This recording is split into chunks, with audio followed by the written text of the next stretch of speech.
Okay.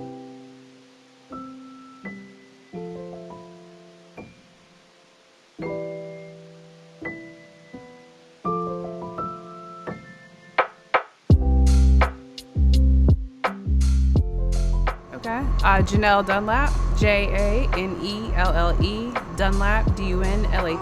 I am the inaugural resident beekeeper at Georgia Tech's Urban Honeybee Project. I started beekeeping in 2017. Prior to that, I had been a community garden manager for about 10 years, various gardens across the country, but mostly in Charlotte and in Chicago. But I also always reference the Wu-Tang Clan for influencing me. When I was a kid, I saw their Triumph music video, and I saw how they correlated their identity with Africanized killer bees. Like they made a very beautiful and powerful connection because in the early 90s, I actually remember seeing news stories about Africanized killer bees coming into the United States from Brazil, and they were very, the way that the news kind of characterized these Africanized killer bees is very jarring. Landscaping crews surrounded by bees, hundreds of thousands of them.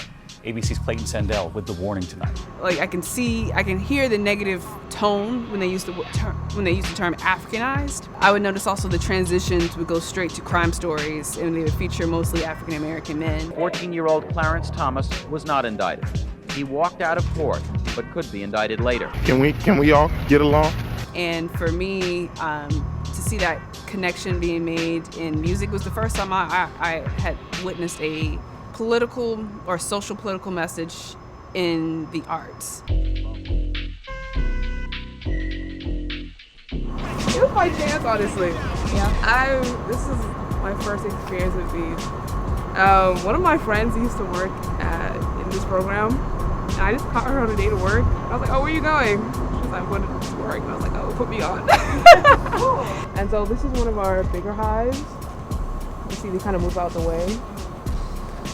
And this one used to have about 5 supers, so these boxes are called supers. But we harvested honey over the summer, so now they're only down to 2. I think our community, it's just hard for us to get into things like this. I don't know, because I would have never anticipated beekeeping. Like, that's not something we talk about as a hobby. I don't know. And mainly, most people in this are white, especially in this country. I know, like, back home, like, I'm Nigerian, like, back home, my family, they keep bees. So, but here, it's mainly white people. And I was surprised that Janelle ended up being a black woman. When I first saw her, I was like, oh, that's so nice. I think people stray away from bees because they think they're, like, scary or they're gonna sting you.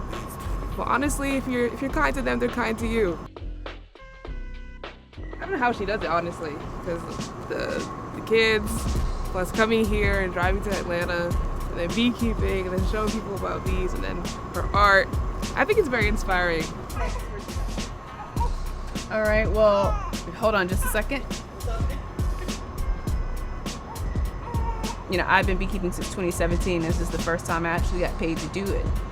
And that was really significant for me, especially as like a relatively new mom, though. Like it's really important for me to be able to still be able to provide something for my family, while also keeping a part of me that existed before I became a mom. I did have a babysitter one time, and then I was really apologetic because I couldn't come do an inspection.